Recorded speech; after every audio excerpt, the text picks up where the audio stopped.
তোমরা ইউটিউবে এমন হাজারটা ভিডিও পেয়ে যাবে যেখানে তোমরা এক্সাম রিলেটেড টিপস পেয়ে যাবে যে এভাবে পড়ো, ওভাবে পড়ো, সকালে ঘুম থেকে উঠে পড়ো, তোমার কনসেন্ট্রেশন বাড়াও, তোমার ফোকাস শুধু পড়ার উপর রাখো, ডিস্ট্রাকশন থেকে দূরে থাকো। কিন্তু আমি তোমাকে একটি প্রশ্ন করছি যে এসব কি আসলেই প্র্যাকটিক্যাল? উত্তরটা হলো না, it's not practical.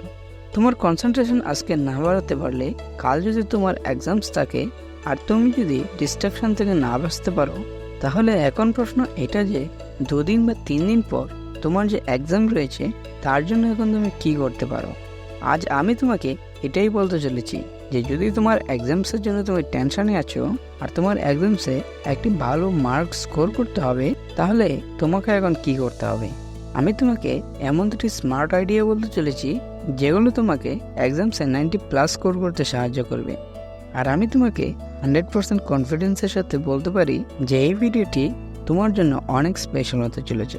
So please watch it till the end.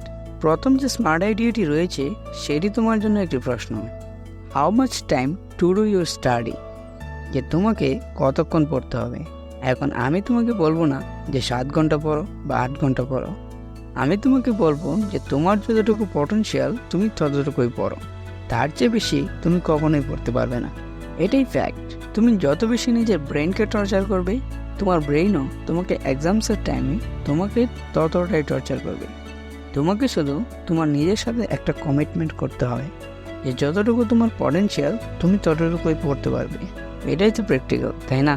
তুমি যতটুকু পারো ঠিক ততটুকুই পড়ো, আর তোমার মাইন্ডকে বলে দাও যে দেখ ভাই, আমি যতটুকু সম্ভব করেছি, বাকিটা উপরওয়ালার হাতে, যা হবে সেটা পরে দেখা যাবে। এতে করে তোমার দুটো লাভ হবে। প্রথমত, তোমার কনফিডেন্স লেভেল 1000 টাইমের জন্য বেড়ে যাবে। দ্বিতীয়ত, তোমার ভিতরের যে ভয় এক্সাম ফেয়ার সেটা অলমোস্ট শেষ হয়ে যাবে। স্মার্ট আইডিয়া নাম্বার 2, সবাই এক্সামসে কী ভুল করে সেটা কি তুমি জানো? যখনই তার সামনে কোয়েশ্চেন পেপার আসে তখনই সে ভয় পেয়ে যায় যেন তার সামনে কোনো ভূত এসে বসে গেছে।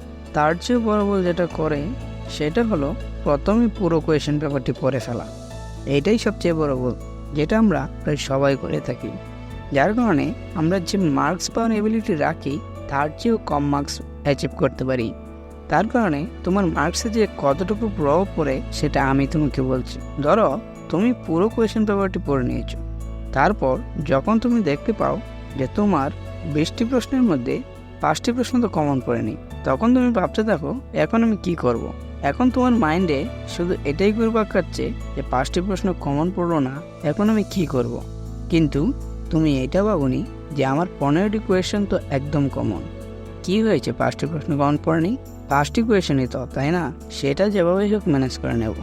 তো এই সিচুয়েশানে নিজেকে কীভাবে সামলাবে, এই জন্য আমি তোমাকে একটা টিপস বলে দিচ্ছি যেটা আমি আমার লাইফে প্রথম থেকেই ফলো করে আসছি।